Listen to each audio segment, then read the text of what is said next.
beaucoup. Je voudrais commencer par vous remercier pour cette invitation. Je sais que cela fait plus d'un an que vous m'avez invité, mais en raison du temps qui s'est écoulé, je n'ai pas réussi à venir avant et merci de m'avoir donné cette possibilité, surtout Diane qui m'a poursuivi les 3 derniers mois. Et vraiment, vraiment, c'est un honneur pour moi d'être ici, un privilège de pouvoir venir ici à Paris, une ville où j'ai beaucoup d'amis, mais que je visite, où je viens fort peu finalement. Je vais vous présenter 7 projets, l'un d'entre eux est effectivement celui de Medina Zahara. Les 7 projets ont en commun le fait d'être des projets qui ont été remportés lors de présentations de concours d'architecture et tous sont liés au patrimoine dans une certaine mesure, soit parce qu'il s'agit d'agrandissement de bâtiments existants, soit parce qu'ils sont construits dans le centre historique d'une ville. Avant de commencer, j'aimerais tout simplement faire un petit commentaire, vous faire part de certaines idées auxquelles nous faisons face en matière d'architecture et qui, me semble, peuvent être reconnues dans nos projets. La première de ces idées est notre attitude au regard du paysage ou le lien, la relation que nous avons avec le paysage compris d'une façon très large. Ici, je ne parle pas d'un paysage naturel, mais plutôt d'un parcours à partir d'un paysage archéologique jusqu'à un possible paysage industriel. Le deuxième concept que nous utilisons toujours, c'est cette idée de la lumière naturelle, la façon dont la lumière naturelle s'introduit dans les bâtiments, dans les édifices, la lumière en tant qu'élément qui moule les éléments intérieurs des édifices. Le choix du matériau, de par l'expressivité de ce matériau et qui, à maintes reprises, a été travaillé, notamment avec l'aide et le concours de d'autres artistes, particulièrement sur certaines façades de bâtiments. Le rapport à l'histoire, comme nous le disions auparavant, le rapport à l'histoire que nous comprenons en tant que point entre la mémoire et l'intention. Exactement, un dialogue entre l'architecture contemporaine et l'architecture qui existe déjà. La géométrie non pas comprise comme une limite, mais plutôt comprise comme la liberté de pouvoir utiliser des formes différentes et mouler les édifices, les bâtiments, grâce à la combinaison, au jeu combinatoire. Et finalement, les toits qui sont les grands oubliés de l'architecture moderne. Et souvent, dans de nombreux cas, les toits ont généré aussi bien la forme, la section de l'édifice, son espace intérieur, tout comme la façon d'introduire cette lumière naturelle à l'intérieur de l'édifice. Je vais donc vous présenter le projet de Medina Zahara. Après cette introduction et après avoir lu le commentaire du jury de l'Aga Khan, eh bien, j'espère que vous allez être intéressés. Il s'agit là d'un projet dont j'ai souvent parlé et j'aime bien le raconter. Nous commençons donc par la ville de Cordoue, au sud de l'Espagne, mais pas dans cette Cordoue moderne, mais en 940, lorsque Abderrahman III, Abderrahman III, s'est nommé lui-même le troisième calife du califat de Cordoue. Il a décidé, pour démontrer son pouvoir, de construire la ville de Medina Zahara au point Orange, à 6 kilomètres de la ville de Cordoue, une ville ravissante qui se trouve au pied de la montagne, construite sur 3 terrasses et entourée d'une muraille qui est construite exactement sur un double quadrilatère. L'intérêt que représente cette enceinte archéologique, c'est qu'elle se trouve finalement, il y a fort peu de fouilles et il n'y a que 15% de toute la superficie qui a été l'objet de fouilles et par conséquent, c'est une source de connaissances pour les archéologues et tout particulièrement parce que la ville de Medina Zahara a eu une existence très courte, à peine 70 ans. Par conséquent, c'est une excellente source pour bien connaître cette période de l'histoire. Le gouvernement de l'Andalousie a décidé d'organiser un concours pour construire le centre des visiteurs d'accueil de Medina Zahara. Lorsque nous sommes arrivés là-bas, c'est-à-dire l'anecdote que vous racontiez auparavant, comment nous avons raconté le projet, lorsque nous sommes arrivés sur le lieu où il nous fallait construire, nous avons regardé vers le haut, vers la montagne, et nous voyions cette ravissante image de la ville de Medina Zahara. Mais si nous nous retournions, nous regardions en arrière et nous voyions la croissance complètement incontrôlée de la ville de Cordoue. Et immédiatement, nous avons donc décidé que nous ne voulions pas contribuer à ce paysage-là, en tout cas, ce qui est évidemment assez problématique parce que nous voulons évidemment nous présenter à ce concours. Nous avons donc abordé l'idée d'un bâtiment enterré qui ainsi commençait à établir toute une série de rapports avec l'enceinte archéologique. La première d'entre elles était effectivement que nous agissions en tant qu'archéologues et non plus comme architectes. Et à cet égard, nous avons pensé, nous nous sommes souvenus de cette enceinte archéologique en Syrie où les archéologues avaient tracé une sorte de trame où ils allaient faire leurs fouilles par un système de fouilles par boîte, par emboîtement. Et nous avons repris cette idée, en tout cas la métaphore de cette idée, et nous avons abordé le projet avec une trame autour de laquelle nous ferions des fouilles et si nous avions de la chance, nous trouverions ce que nous étions venus chercher, c'est-à-dire le bâtiment de Minafara. Et cette trame nous sert à ordonner aussi bien le bâtiment, tout comme les jardins extérieurs qui sont accouplés à cette trame, qui sont arborés avec des arbres qui sont vraiment autochtones de la zone. Donc, ce que je vous présente ici, c'est l'idée de ce bâtiment enterré. Il s'agit là donc d'un bâtiment qui est éclairé par des patios dont l'objectif, bien entendu, est d'établir toujours des rapports, des relations avec toute l'enceinte archéologique qui se trouve un petit peu plus haut dans la montagne. Le premier d'entre eux est donc sa forme. Je vous ai dit auparavant que Medina Sahara avait la forme d'un double quadrilatère, tout comme notre projet qui a la forme d'un double quadrilatère.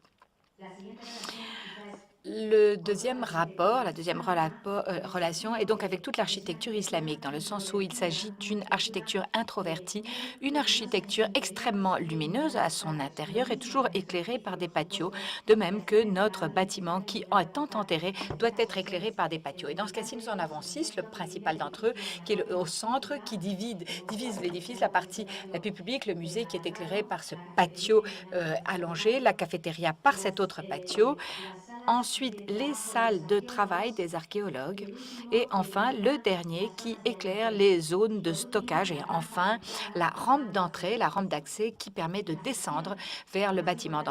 Ici, la section que vous voyez, ce qui est très intéressant, c'est de voir comme il est pratiquement enterré. Il est très peu au-dessus du sol, excepté sur un point qui est un mirador et qui sert à pouvoir voir la ville de Medina el-Sahara avant de la visiter. Voilà donc le bâtiment construit, la façon de l'aborder, de le voir lorsque l'on descend depuis la ville de Medina Sahara vers le musée, en accédant par la partie supérieure. Il y a très peu d'élévation et la première chose que l'on voit, c'est ce mirador et tous les jardins extérieurs qui, ainsi que je vous le disais auparavant, sont traités avec des plantes et des arbres qui sont autochtones propres de la zone et qui avaient déjà été utilisés dans la ville de Médina. Si nous nous retournons et nous rentrons par la route, l'accès par l'édifice se fait grâce à ces longues avenues, ces longues allées le long de la trame archéologique que nous avions établie dès le départ. Nous parvenons à la partie la plus élevée, la plus haute du bâtiment, où l'on entre en descendant par une rampe. Et c'est ici où l'on commence à comprendre un petit peu le choix des matériaux, où nous nous sommes limités à un choix minimum. Donc l'acier corten pour des portes, les fenêtres et tout ce qui est l'huisserie. Ensuite, le béton blanc pour la dalle, les toits et les murs. Et ici, vous voyez le vestibule qui est éclairé par ce patio principal. Ainsi que je vous l'ai expliqué auparavant, il divide le bâtiment en deux zones. La partie la plus publique et puis qui se trouve éclairée par de grandes verrières qui sont protégées de la zone de Cordoue par cette espèce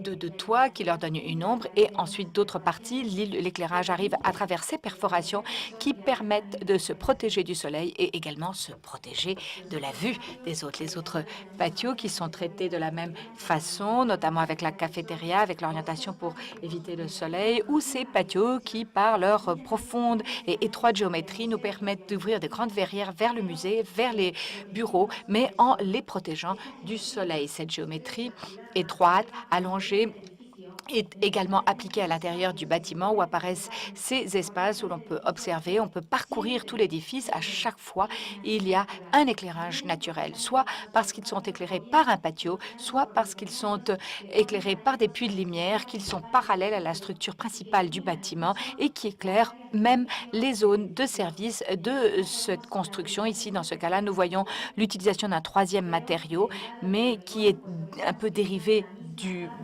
béton parce que nous utilisons exactement les mêmes moules que nous avons utilisés pour le coffrage des murs. Si nous retournons sur l'espace principal, le musée, c'est un espace qui se développe sur 2 hauteurs qui sont liées par une rampe, unies par une rampe. Au bout de cette rampe commence donc l'ascension vers des escaliers qui nous mènent vers ce point élevé du bâtiment, vers un mirador qui permet de découvrir la ville de Medina Zahara avant de la visiter ou après avoir visité le musée donc. Voilà l'un des projets où nous avons eu la chance, cela n'est pas toujours le cas, de pouvoir également réaliser la muséographie, le projet muséographique. Et dans ce cas, nous avons utilisé les mêmes matériaux que nous avions utilisés dans la construction du bâtiment, c'est-à-dire l'acier Corten. Le projet muséologique divisait donc, ou était divisé en 5 thèmes différents. Chacun de ces thèmes commençait par un cube en Corten, un acier Corten qui représente une vitrine où se trouve, à l'intérieur de laquelle se trouvent les pièces principales de chaque département. Le reste des pièces sont exposées sur des grandes tables en acier Corten ou bien accrochées directement sur le mur en béton, comme cette pièce absolument magnifique qui est une sorte de dalle, de dallage, qui est une pièce qui est vraiment la pièce que je préfère dans le musée. Voilà, vous voyez que nous aimons établir des relations, nous aimons travailler avec l'histoire. C'est un rapport entre l'architecture contemporaine et l'architecture historique. Et dans ce cas-ci, l'un des rapports importants pour nous était le choix des matériaux. Nous voulions que les matériaux apparaissent comme étant achevés une fois que la structure aurait été achevée. Et ainsi, de la même façon où la ville de Medina Zahara apparaît désenterrée, terminée, lorsque les archéologues auront terminé leur œuvre. Ici, l'on commence avec une série de rapports, de liens, de relations. Probablement, beaucoup d'entre elles sont personnelles. La photo à droite et le centre des visiteurs à gauche, c'est le centre archéologique. Après, il y a des rapports plus directs, notamment celui de l'utilisation du matériau. La ville de Medina Zahara est construite avec un seul matériau, la pierre. Nous avons essayé de construire le centre des visiteurs avec un seul matériau, c'est-à-dire le béton blanc. S'agissant maintenant des couleurs, la ville était construite avec des pierres, mais la pierre recouverte de stuc, un stuc blanc et rouge. Nous avons donc choisi les mêmes couleurs, mais avec des matériaux contemporains pour ce centre des visiteurs. Le béton blanc pour le stuc blanc et l'acier Corten pour le stuc rouge. Et c'est avec ce même matériau, cet acier Corten, nous avons résolu le toit avec des grandes plaques de Corten qui sont parallèles aussi bien à la structure qu'aux patios principaux. Ainsi, on a résolu la question du toit et avec la couleur de l'acier Corten que nous continuons à utiliser sur une partie des jardins, le bâtiment semble, ou en tout cas j'espère on a l'impression que le bâtiment est complètement mêlé, marié à l'environnement. Et de cet édifice, nous arrivons à un autre édifice dans un paysage archéologique, nous passons à une autre construction dans un paysage industriel. Nous nous trouvons maintenant dans le nord de l'Espagne, dans la ville de Lugo. Lugo est une toute petite ville, ou une petite ville, disons, mais ce qui est le plus important de cette ville, c'est qu'elle a un centre historique extrêmement bien conservé et notamment avec des murailles romaines extraordinaires. Le maire de la ville de Lugo a décidé de lancer un concours pour la création d'un nouveau musée, le musée interactif de la ville de Lugo, situé juste à l'extérieur des murailles, en dehors de la ville, de façon à ce que les visiteurs puissent laisser leur voiture, voir et visiter le musée et comprendre la ville avant de rentrer en ville. Nous avons donc commencé à travailler Nous avons travaillé donc avec ces murailles qui sont assez impressionnantes et également nous devions comprendre que nous travaillons, c'est-à-dire que le musée se trouvait sur une ancienne une emprise industrielle qui laissait donc un espace libre en raison de la destruction de certains de ces bâtiments. Il était donc pour nous très important de faire attention à ces murailles, mais également de comprendre que le nouveau projet allait être construit sur une ancienne emprise industrielle et que dans une certaine mesure, nous tenions à le rappeler. Ce que nous avons abordé ici, c'était la création d'un nouveau parc, un nouveau parc qui serait perforé par une série de cylindres pleins et vides. Les cylindres pleins contiendraient donc une partie de l'exposition des musées et les vides apporteraient l'éclairage intérieur. Ce que nous avons fait ici, c'était en fait tirer parti des dénivelés, donc avec une entrée depuis la route à la partie inférieure et dans la partie supérieure, le musée qui apparaît manifesté par ces cylindres extérieurs qui, la nuit, deviennent réellement l'éclairage du parc comme s'il s'agissait d'une véritable installation.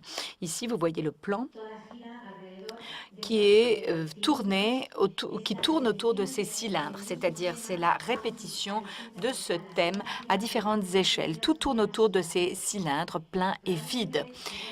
On peut mieux comprendre le projet en voyant ici la coupe. Je vous ai expliqué que c'était un musée interactif et l'un des éléments qu'il fallait prendre en compte, c'est qu'il y avait une énorme boîte noire et dans ce cas, c'est l'espace central du musée où va être projetée l'histoire de Lugo, tandis que les pièces vont être présentées dans la partie extérieure. La grande boîte noire est un cylindre d'où est suspendu un autre cylindre où se trouvera la bibliothèque de ce centre. Nous avons beaucoup travaillé, nous travaillons beaucoup sur des maquettes. Il nous semble donc que les maquettes nous vérifions en fait l'échelle sur des maquettes et très souvent, comme c'est le cas ici, les différentes utilisations du matériau. Ici, nous voyons le bâtiment construit, ce parc qui est perforé avec les cylindres vides et pleins autour desquels s'organise aussi bien l'espace extérieur que l'espace intérieur. Ce qui est très important pour nous également, c'est le choix des matériaux. Dans ce cas-ci, comme je vous l'ai dit auparavant, nous voulions rappeler l'espace industriel sur lequel nous étions en train de travailler. Donc, nous avons à nouveau eu recours à l'acier Corten que nous avons utilisé de deux façons différentes. D'une façon, disons, avec des grandes plaques d'acier pour les murs, mais néanmoins, les cylindres étaient recouverts également de plaques d'acier plus translucides, de façon que, selon comment soit orientée la lumière, on pouvait percevoir la structure intérieure. La descente, l'entrée vers le musée, et se réalise par le biais de ces cylindres vides qui, tout en introduisant la lumière dans l'espace intérieur, sont ceux qui organisent l'exposition. À l'heure actuelle, on ne le voit pas parce que l'exposition n'était pas encore installée, donc sans laisser photo, mais donc l'exposition est organisée autour de ces pièces. Pour descendre vers la boîte noire, nous avons réalisé cette grande rampe escalier exactement de la même façon que nous avons organisé la rampe de l'entrée de façon à pouvoir établir une sorte de continuité. Nous avons donc un cylindre qui est suspendu, qui va contenir un autre cylindre en son intérieur, qui va introduire l'éclairage pour l'éclairage de la bibliothèque. Comme je vous le disais au début, pour nous, la lumière naturelle, tout comme la lumière artificielle, sont extrêmement importantes. Voilà pourquoi l'éclairage, l'illumination nocturne est fondamentale, et notamment parce que dans le parc, les cylindres se transforment et agissent comme s'il s'agissait d'une installation. Nous utilisons deux types d'éclairage, l'une pour les parties plus solides qui marquent les entrées vers l'édifice et un autre type d'éclairage pour ces éléments dans lesquels en disposant l'éclairage de cette façon et en raison de la transparence du matériau choisi, on peut voir clairement la structure interne et elle met en relief cette image industrielle en tant que souvenir, rappel de l'utilisation originale du site. Et de ce musée de Lugo, nous passons de ce paysage industriel vers un autre musée, celui de Moritzburg, dont nous avons parlé auparavant, où nous avons résolu cette nouvelle implantation avec de nouveaux toits. Nous nous trouvons désormais en Allemagne, dans la ville de Halle, tout près du fleuve de la Saale. C'est une ville qui se trouve à environ 120 km de Berlin, entre Berlin et Leipzig. Sur ce point orange se trouve le château de Moritzburg. Le château de Moritzburg est un château qui a été construit au XVe siècle et tout comme Medina Zahara, il a une vie très brève parce qu'il a été quasiment entièrement détruit par la guerre de 30 ans et il nous est parvenu dans cet état jusqu'à nos jours. Voilà une image du château qui, dans ses ailes nord et ouest, n'a jamais été restauré, reconstruit. En effet, il y a eu un projet de Schinkel où Schinkel proposait la reconstruction de tout le château de Moritzburg pour en transformer en université. C'est un projet qui n'a jamais été mené à bien.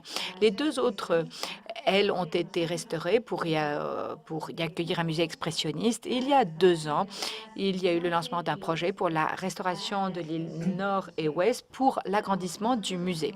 Lorsque nous nous sommes rendus sur le site, nous avons vu l'état du musée. L'image de la droite est un tableau qui appartient à la collection du musée, étant donné que cette image de ruine, le château avait été ainsi depuis des siècles. C'est, disons, une image qui était très imprégnée dans la ville. On l'appelait même la ruine.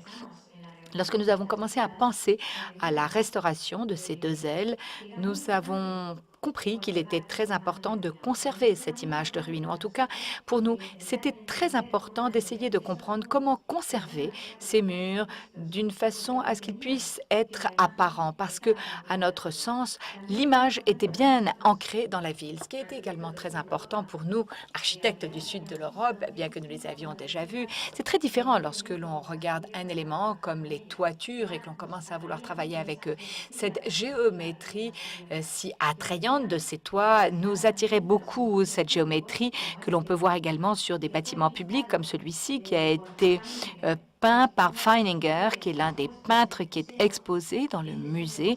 Voilà l'un des tableaux de la collection et qui a vécu au Moritzburg pendant un certain nombre d'années. Voilà pourquoi, pour nous, c'était également important de pouvoir être en mesure, être capable d'interpréter cette géométrie qui apparaissait tant de fois sur des toiles de ce musée. Ce que nous avons fait, donc, c'est penser à une nouvelle toiture, un nouveau paysage de toiture avec lesquels nous arrivions à résoudre tous les problèmes. Ainsi, dans un langage contemporain, nous établissions un lien avec les toitures existantes et avec la géométrie si attrayante, si séduisante que nous avions pu voir dans les tableaux de Feininger. Peut-être que nous le comprenons mieux dans le musée, c'est-à-dire que c'est une nouvelle toiture structure qui s'appuie sur les murs et surtout de cette toiture sont suspendus des caisses, des caissons qui seront les 2 nouvelles salles du musée. Et ainsi, par la coupe, nous pouvons le comprendre, nous arrivons à libérer entièrement les salles existantes sans piliers et nous pouvons travailler avec les murs existants en les laissant apparents. Probablement, nous comprenons ainsi mieux qu'il s'agit là, c'est un geste très habituel de voir comment la toiture est déposée sur les murs avec les nouveaux caissons qui sont suspendus à elle, qui sont accrochés à elle. Ici, nous voyons également un nouvel élément. Le château avait 4 tours. Ici, sur ce point ici, la tour avait entièrement disparu.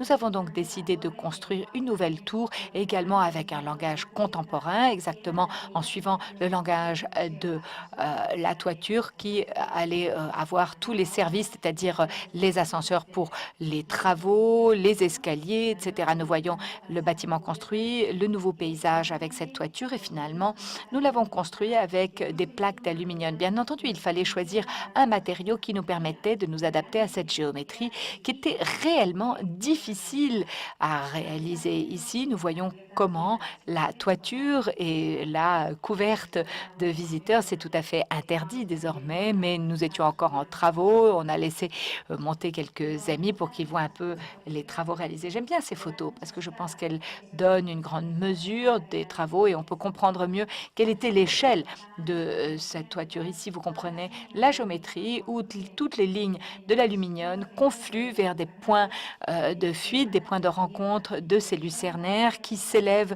sur la toiture. Ce sont des panneaux de 8 mm d'épaisseur. L'aluminium est un matériau qui a été assez surprenant pour nous dans le sens où, comme vous le voyez ici, c'est un ciel qui est le ciel habituel de la ville de Halle.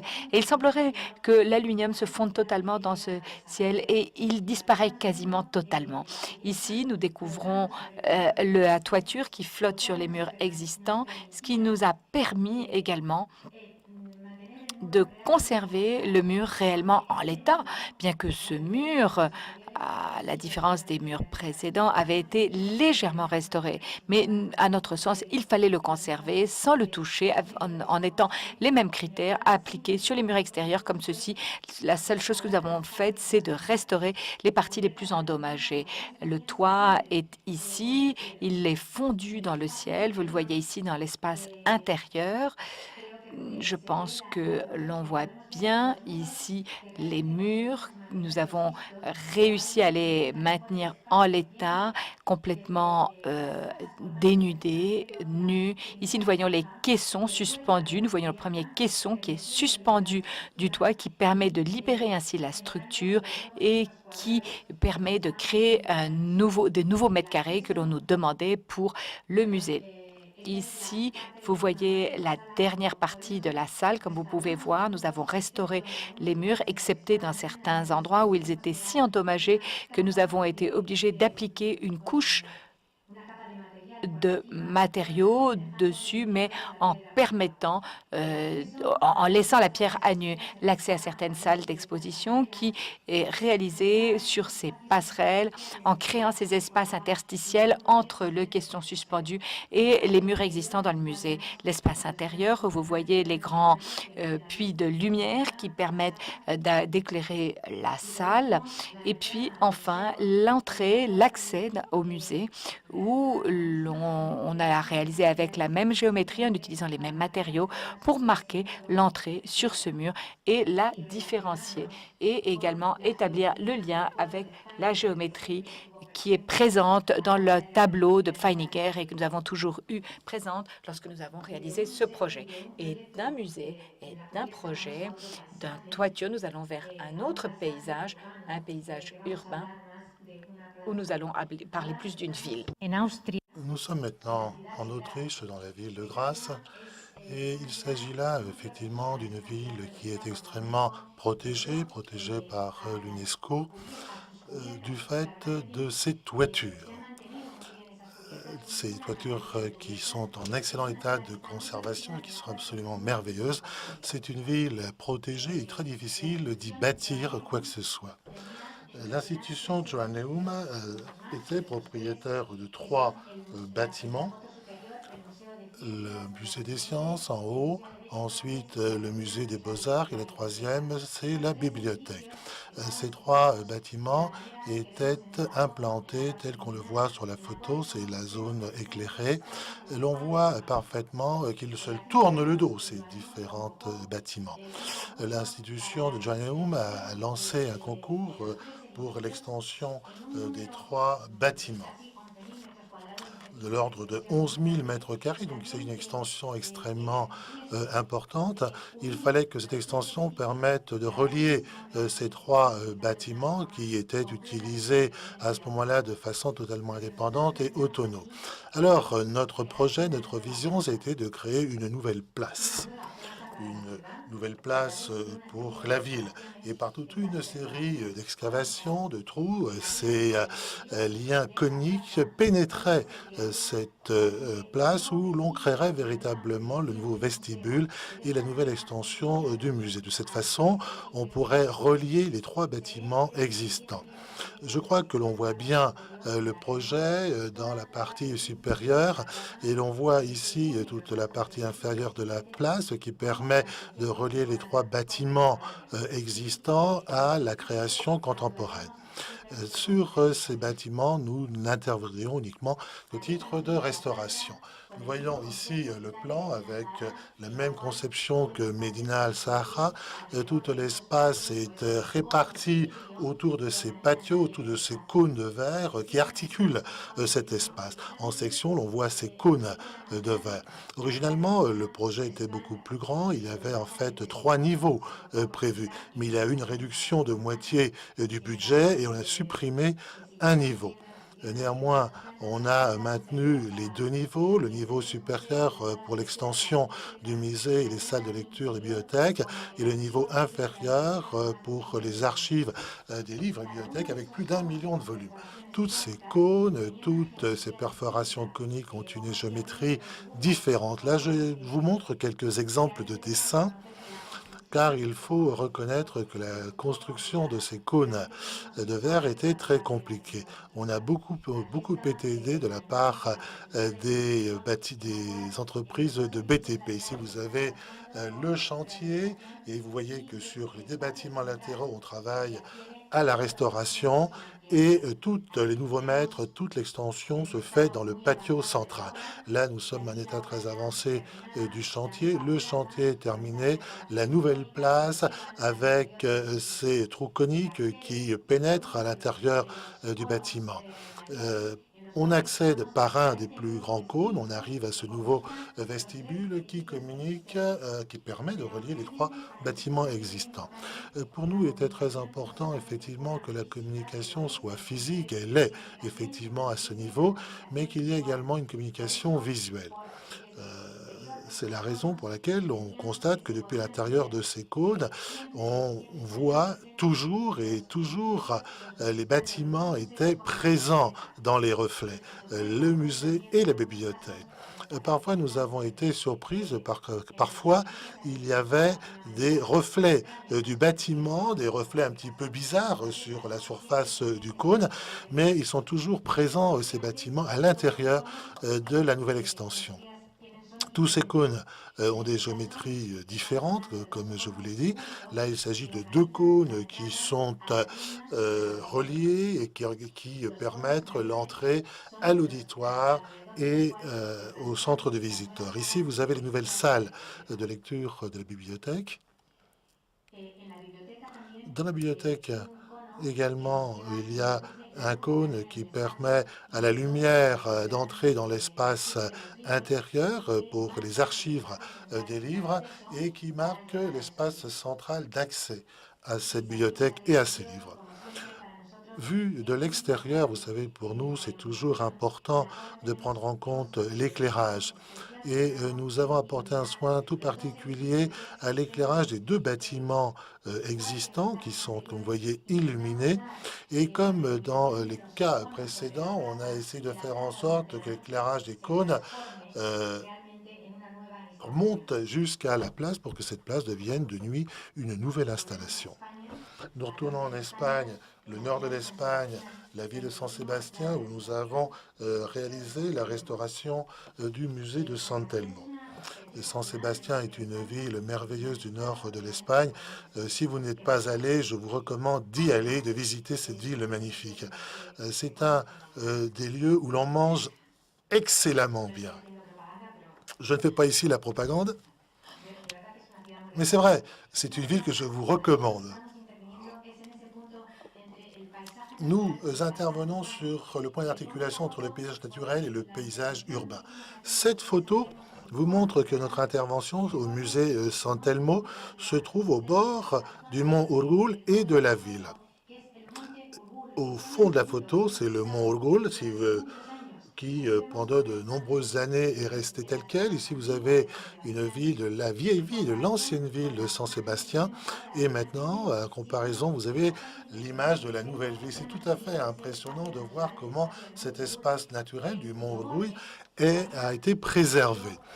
Et on a construit ce couvent du XVIe siècle, même si la façade a été réhabilitée en 1935 et qui abrite le musée de San Telmo. Il y a quelques années, le concours a été lancé pour la restauration, l'extension du musée de San Telmo. Ici, les deux façades principales et les façades latérales. Et je montre ces photos car il est important de comprendre le lien entre l'ancien bâtiment et le mont Orgul. Il y a un rapport très étroit entre ces deux paysages. Le paysage naturel qui vient pratiquement cho se choquer à se heurter à l'environnement industriel. Donc il y a eu une première extension dans la partie postérieure.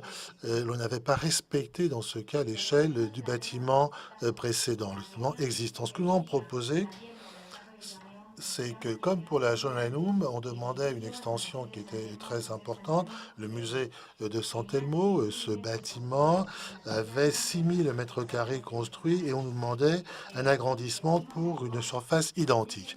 Nous avons décidé d'intervenir sur ce point, sur l'espace interstitiel entre le paysage naturel et le paysage urbain. De cette façon, nous pouvions redéfinir le rapport entre le paysage naturel et le nouveau paysage urbain. Notre approche, c'est de constituer deux murs habités. Deux murs qui, par le biais de leur pli, allaient être en rapport tant avec le bâtiment existant qu'avec les constructions d'ores et déjà existantes dans le mont Urgul. Et avec leur sortie vers leur place, ils allaient définir une nouvelle place de Suluaga et il intégrera également les accès au Morgul par les escaliers que l'on voyait sur l'image. Alors sur plan, comme vous le voyez, ce que nous avons réalisé, c'est un nouveau bâtiment qui touche en 3 points le bâtiment existant, 3 points suffisants pour garantir que la circulation et la communication entre les bâtiments se fassent de façon correcte. Dans un bâtiment comme celui-ci, lorsque l'on parle de murs habités, ce qui est important, c'est le traitement de la façade. Vous voyez, dans toute la longueur, c'était ce qui allait permettre le rapport et le lien avec le bâtiment existant. Et nous avons travaillé avec les artistes du Guipuscoa, Ferran et Agustina Otero. Et nous sommes passés par le Morgul et nous avons constaté qu'il y avait des trous dans les pierres, du fait de l'érosion du vent et de la mer, et que de ces trous sortaient des plantes, des mousses, des lichens. Et ça nous paraissait très intéressant et très typique du Morgul. Ce que nous avons essayé de faire, c'est de garder cette idée et de la transférer sur la façade de San Telmo. Ce que nous avons fait, c'est une façade de panneaux d'aluminium perforés et par ces trous ressortaient des lichens. Donc, comparaison faite avec le Morgul et avec le temps, ces façades se transformeraient. Ici, vous avez un schéma de la façade sur laquelle nous avons travaillé avec 5 panneaux différents de la même taille, 60 par 80, mais c'est 5 types de perforations différents, depuis le panneau blanc jusqu'à celui qui est le plus perforé avec 260 perforations. Par les différentes joints de ces panneaux, nous avons travaillé pour constituer une façade complète. Ici, vous voyez le bâtiment terminé. Vous voyez en perspective que la façade est une façade sans profondeur, mais plus on s'approche, eh bien, on commence à constater la profondeur de cette façade avec toute cette série de perforations. Et plus on se rapproche, quelque chose que je n'ai pas dit, tous ces panneaux que vous voyez sur la façade ont été montés sur des bâtis de 3 en 3. Et donc, ici, nous constatons que ces panneaux, nous les avons également appliqués pour les portes de l'entrée de ces édifices. Ce mur vient parallèlement au bâtiment principal, il respecte les rompus du bâtiment principal et aussi l'on crée un patio de l'édifice où il y avait auparavant un cloître. Ce qui était très important pour nous, c'était de conserver la profondeur de cette façade. Nous avions travaillé par différentes couches. La première couche, la couche qui permet l'éclairage nocturne, qui est une illumination artificielle. Nous pouvons voir quoi? Eh bien, nous constatons qu'il y a une illumination un éclairage de ce bâtiment qui passe par ces trous qui restent ouverts la journée. Deuxième étape, l'éclairage naturel. On permet l'entrée de la lumière naturelle dans le bâtiment et l'on voit parfaitement comment fonctionne cette façade. Troisième couche, c'est la couche végétale, la couche naturelle, où apparaissent ces lichens, ces mouches, qui modifient cette façade au cours des différentes saisons de l'année. Alors, je vous présente cette image, pourquoi? Car je pense qu'elle explique quelle était l'étroiteté de l'espace où nous intervenions. Vous savez, nous avons d'un côté le Morgul et les deux murs habités et ont été construits pour séparer et établir de nouvelles relations, de nouveaux rapports entre le musée et le Monte Urgul. Et donc, cette étroitesse est reflétée également dans les espaces intérieurs. Et vous avez ici ces salles d'exposition qui ont les mêmes proportions, longues et étroites. Ce sont les deux principales salles, mais elles sont également reliées de façon horizontale dans leur partie inférieure. Elles sont ouvertes avec une verrière qui les relie avec le bâtiment existant, avec l'ancien couvent. Et également au niveau des sections, il y a un lien avec les niveaux supérieurs du bâtiment. De cette façon, la lumière naturelle entre par le troisième niveau et se reflète jusqu'à arriver dans la salle d'exposition de le niveau le plus bas. Donc, nous avons travaillé ces espaces avec une même géométrie, comme dans le cas du bâtiment de Huanum. Nous avons créé en quelque sorte un espace au sein d'un autre espace. De retour à l'extérieur, eh bien, nous voyons la façade du bâtiment de la rue Suluaga. Comme dans le cas de Medina Al-Sahara, nous voulons établir des liens, des relations, des rapports entre ces deux bâtiments. Et c'est ce mur qui fait le lien entre l'architecture contemporaine et l'architecture du bâtiment existant que nous avons restauré. Ici, on voit le fond de la rue avec l'accès au bâtiment principal, au bâtiment annexe. Autre, c'est la rue de Santa Corda et l'on constate que ces proportions sont reprises dans le patio qui sépare les deux bâtiments, le bâtiment d'agrandissement et le bâtiment existant. Ceci vaut également avec les espaces intérieurs. Ici, nous voyons l'une des salles du cloître et nous pourrons la comparer avec l'une des salles d'exposition temporaire ou l'église et la comparer également avec l'autre salle d'exposition temporaire. Ici, il y a un lien direct entre l'escalier, le bâtiment qui est prolongé par un nouvel escalier qui est nécessaire pour accéder aux nouvelles salles que nous avons créées dans la partie basse. Ici, le nouveau mur que nous avons créé, qui est toujours en lien avec le bâtiment existant et qui est prolongé jusqu'à sa sortie sur la place. Et là, nous voyons les deux bâtiments ensemble, l'ancien bâtiment et le nouveau bâtiment qui constitue la nouvelle place de Suluaga et le nouveau bâtiment qui devient une installation lumineuse dans la ville la nuit. De Saint-Sébastien, nous passons à Madrid. Il s'agit également d'une intervention dans le centre de Madrid pour le marché de Barcelone. Je ne vais pas vous raconter l'intégralité de notre intervention. Nous sommes en train de bâtir un nouveau marché. Mais je ne vais pas parler de ce nouveau marché qui n'est pas encore terminé, mais je vais simplement parler d'un marché temporaire que nous avons construit. Ici, C'est notre zone d'intervention qui apparaît en orange. Il ne s'agit pas uniquement de construire un marché, mais également de toute l'organisation autour de ce nouveau marché. Il s'agit de créer toute une série de nouvelles places qui sont reliées entre elles par toute une série de pavillons.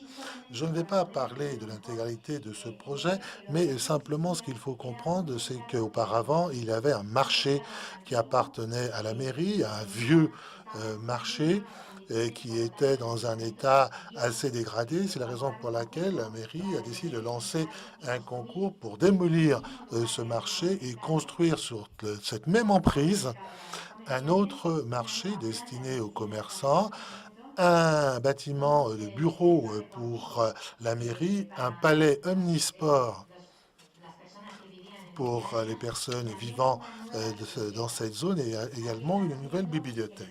Ici, nous voyons le marché, c'est le bâtiment bas blanc et au-dessus le bâtiment de bureau et en surplomb le nouveau palais omnisport du quartier.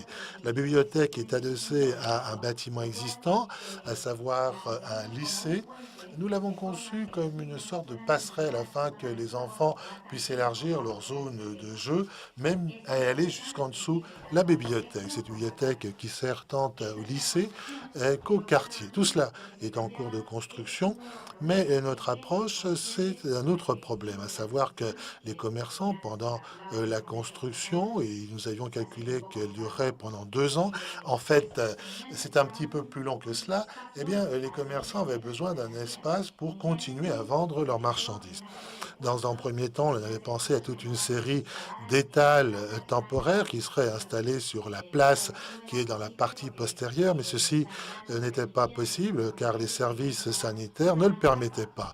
Donc les commerçants voulaient établir une grande tente, une tente qui allait casser le volume car compte tenu de son échelle, elle rompait, elle faisait rupture avec les volumes alentours. Nous sommes arrivés à une solution intermédiaire. Nous avons proposé de construire une série de volumes comme s'il s'agissait d'étals différents. Néanmoins, sur chacun d'entre eux, il y aurait beaucoup plus d'étals. Il y avait 113 étals de commerçants à ce moment-là. Donc, il fallait pouvoir répartir ces volumes pour ce nouveau marché temporaire. Nous avons construit toute une série de pentagones reliés entre eux et dans ces pentagones, nous installerions les différents étals du marché. Et les marchands souhaitaient que ces différents espaces soient thématiques, que chacun des pentagones regroupait des thèmes particuliers, viande,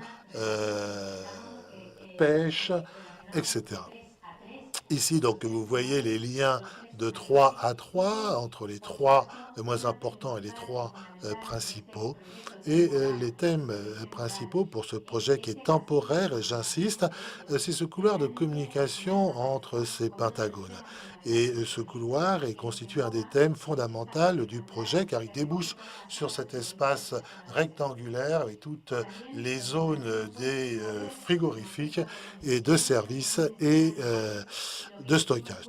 Alors, vous voyez ces différents volumes et nous avons tourné leur toiture afin qu'il y ait une rupture superficielle pour essayer un petit peu de rompre l'échelle et nous adapter aux bâtiments alentours. Ici, vous voyez ce marché temporaire déjà construit. Vous savez que pour nous, le choix du matériel était ô combien important. Il s'agissait bien entendu d'un marché temporaire, mais comme vous le savez, parfois le temporaire dure un petit peu plus longtemps que prévu. Donc nous souhaitions que ce marché puisse durer un certain temps supplémentaire.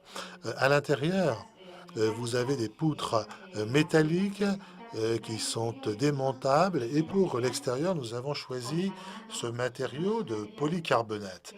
C'est pas un matériau que nous aurions pu choisir pour un marché permanent, mais pour un marché temporaire, nous avons pensé que l'on pourrait le maintenir en très bon état pendant 3 ans avec ce polycarbonate, et ceci nous permettait d'avoir un matériau beaucoup plus léger.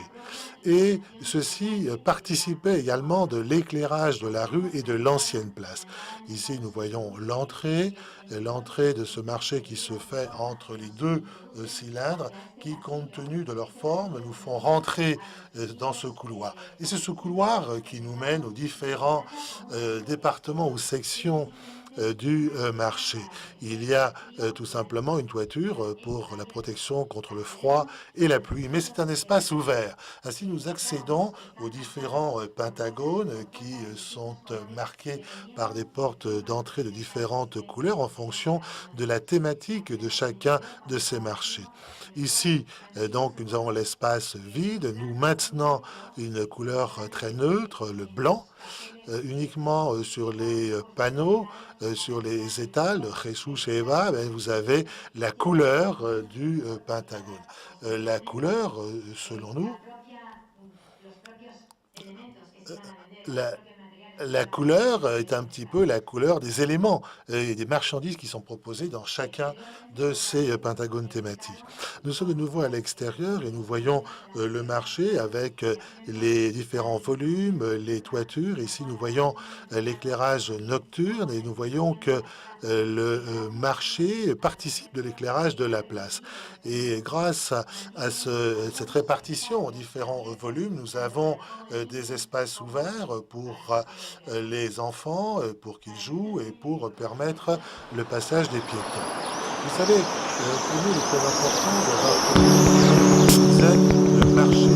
On leur a demandé de réaliser un petit vidéo. Et c'était un jeune groupe, Taller de Sarkeria, qui est un atelier d'architectes très jeune, qui a réalisé cette vidéo qui explique le fonctionnement du marché.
Voyons un autre projet, donc l'espace de création contemporaine de Cordoue, un projet qui a été développé en appliquant réellement une géométrie très semblable à celle du marché que nous venons de voir.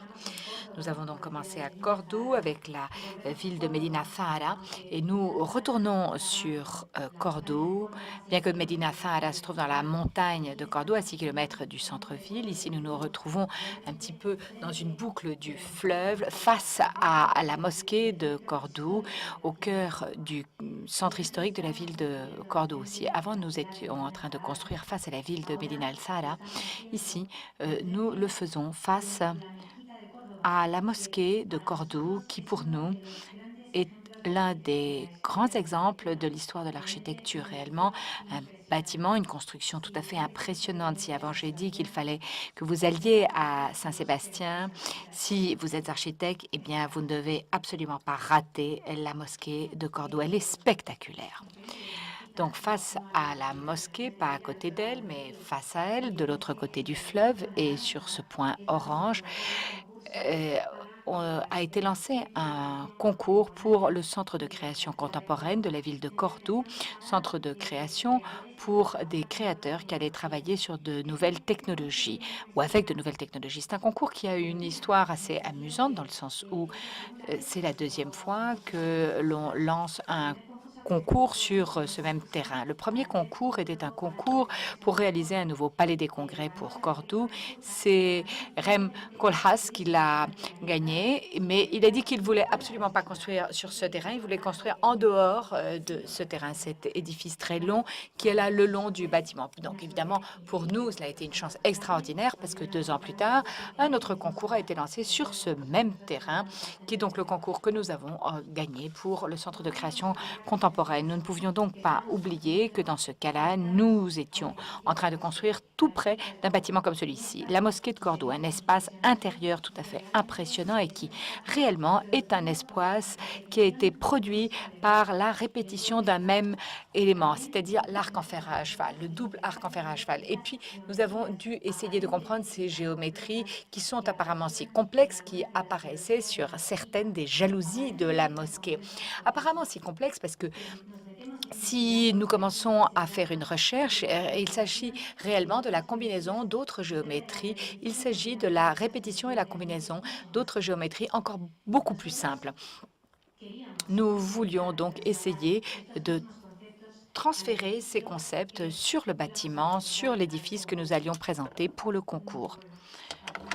Ici, l'on ne voit rien, mais il devrait y avoir un hexagone et cet hexagone, nous le divisons en 3 salles, c'est-à-dire une salle qui est une grande salle de 150 mètres, une autre de 90 mètres et une autre de 60 mètres carrés. Ces 3 salles s'inscrivaient dans un hexagone qui, à force de rotation, de tours et de géométrie, je ne sais pas pourquoi cette géométrie a disparu, produisent un espace central. Avant, je voulais montrer l'espace sur plan, mais là, vous le voyez en maquette, c'est-à-dire ce qui se produit, c'est un espace central, un espace sans hiérarchie qui se produit grâce à l'union des différents hexagones, au bout desquels nous avons échelonné un autre espace supplémentaire. L'espace central, c'est l'espace qui reprendra toutes les salles d'exposition. Ce bâtiment et donc aborde la question d'un musée sans collection, un musée de création. Les salles d'exposition, ce sont la partie centrale du bâtiment, mais qui, sur les parties latérales, dispose d'espaces ateliers pour les créateurs, qui sont ceux qui vont produire l'œuvre et les collections de ce bâtiment, de cet édifice, de ce musée. La zone à droite, située à droite, est un grand vestibule qui, en forme de rue, comme une allée, ou à travers laquelle on peut avoir accéder à cet espace central. J'ai dit qu'il s'agissait d'un espace sans hiérarchie parce qu'il peut être utilisé de façon très différente, ou bien chaque salle de façon indépendante, ou bien toutes les salles ensemble, ou bien de la façon où l'artiste souhaite l'utiliser à un moment donné. Ici, nous voyons sur plan, peut-être que c'est plus compréhensible, ici on voit mieux l'espace central avec le grand vestibule linéaire à droite et dans la zone à gauche, les ateliers des créateurs qui se relient directement avec les salles d'exposition. Ici, nous voyons l'image que je voulais vous montrer auparavant, c'est-à-dire les hexagones qui sont liés les uns aux autres et qui, in fine, avec un hexagone à l'échelle d'une plus grande dimension, on va pouvoir réaliser également cette grande boîte noire qui est également à la disposition de la créativité des artistes. Au niveau supérieur, ce que l'on a réalisé, c'est que nous avons toutes les salles qui ont une double hauteur où sont installées également une médiathèque ainsi que les bureaux du centre. Ce qui est très important pour nous, c'est de comprendre la coupe de ce bâtiment. Il s'agit là d'un projet qui est un centre de création contemporaine, mais de nouvelles technologies. Pour nous, il était donc important que le projet ne soit pas rendu obsolète immédiatement. Donc, nous avons abordé la question par la création de ces doubles cloisons qui sont toujours parallèles aux salles d'exposition, de façon à ce qu'à l'intérieur des murs, on puisse disposer ou établir ou installer toute installation possible qui pourrait être utilisée par n'importe quel créateur avec n'importe quelle forme qu'il voudrait choisir. Ces doubles cloisons, ces doubles murs sont toujours perforés avec des perforations qui remplissent la salle et au travers desquelles on peut accéder à l'espace intérieur. Il est également important de voir la façon où la lumière pénètre avec ces puits de lumière à travers ces zones inversées, donc cette concentration des puits de lumière qui sont donc produits par les salles de l'espace central. Le travail a donc commencé avec une petite maquette en papier, puis par la suite, il s'est poursuivi avec un travail sur ce plan où nous avons essayé d'unir cette géométrie en essayant de travailler avec les 6 hexagones, en suivant avec une maquette qui était un petit peu préalable à la réalisation de bâtiments. Là, vous voyez l'image du bâtiment en construction. On voit toute la construction de tout l'espace central qui est probablement la meilleure façon de comprendre le bâtiment et l'édifice ici quasiment terminé avec les puits de lumière qui apparaissent sur la toiture. Voilà ici l'espace intérieur. Nous n'avons quelques images seulement parce qu'il n'est pas entièrement terminé, presque terminé. Ici, nous voyons l'accès, la pénétration de la lumière à travers ces puits de lumière. Nous nous trouvons dans cette situation, dans cet espace central, dans ces salles qui peuvent être organisées selon comment on entend installer ou moduler l'espace à l'intérieur. Et il s'agissait aussi de construire face au fleuve. La façade face au fleuve devenait donc une façade essentielle. Non, parce qu'évidemment, on pouvait la voir depuis le rivage extérieur. C'est une façade qui a été désignée par Juan Valverde. Elle devait transmettre à l'extérieur ce qui se produisait à l'intérieur de l'édifice. Ici, nous l'avons abordé moyennant la réalisation d'une façade médiatique sur laquelle nous avons travaillé avec des architectes allemands, Reality United. Lorsque je parle d'une façade médiatique, je ne parle pas d'un grand écran, je parle d'une façade en béton qui, pendant la journée, est vue en tant que façade en béton, mais la nuit, on peut travailler avec elle pour la transformer réellement ou de façon à ce qu'elle projette des images depuis l'intérieur. Ici, nous avons imaginé répéter sur la façade la même géométrie que nous avions utilisée pour la construction du bâtiment en le mettant à l'échelle avec 3 niveaux d'échelle différentes. Ici, nous voyons la façade construite avec des panneaux de GRC. Comme vous le voyez, la géométrie est la même que celle qui a été utilisée sur la toiture. Pour chaque panneau a différents, disons, bassins, des sortes de seaux qui, à l'intérieur desquels, au sein de ces cuvettes, sont placées des lumières qui se reflètent sur les surfaces facettées de l'hexagone. Ainsi, on obtient que la façade soit éclairée comme s'il s'agissait d'un nouvel écran. Chacun des trous de la façade agit en tant que pixels jusqu'à en avoir un total de 1500 pixels. Voilà donc la façade réalisée en maquette. Probablement ici, l'on peut comprendre mieux comment on transfère la géométrie et le jeu avec les différentes échelles. Chaque trou que l'on peut voir va agir en tant que pixel. Il y a donc 1500 avec le grand trou, le grand E, le grand espace central. Ici, vous voyez une image de ce que nous avons imaginé dans le projet tel que peut se présenter la façade. Et voilà le bâtiment construit avec la façade qui est en test à l'heure actuelle avec les essais. Vous voyez comme on peut voir cette façade avec ce regard, ces yeux qui nous regardent de l'autre côté, sur l'autre rive d'en face.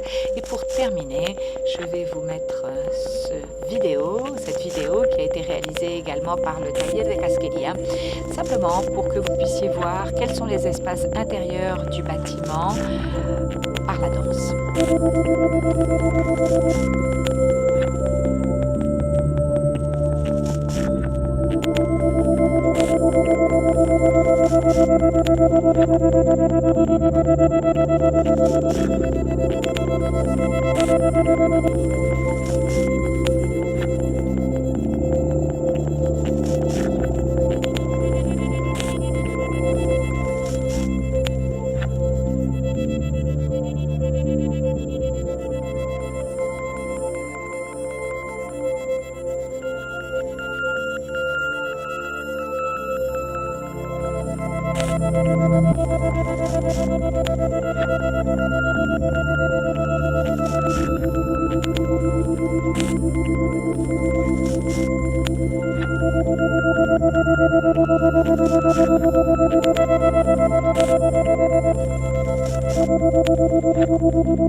Merci beaucoup.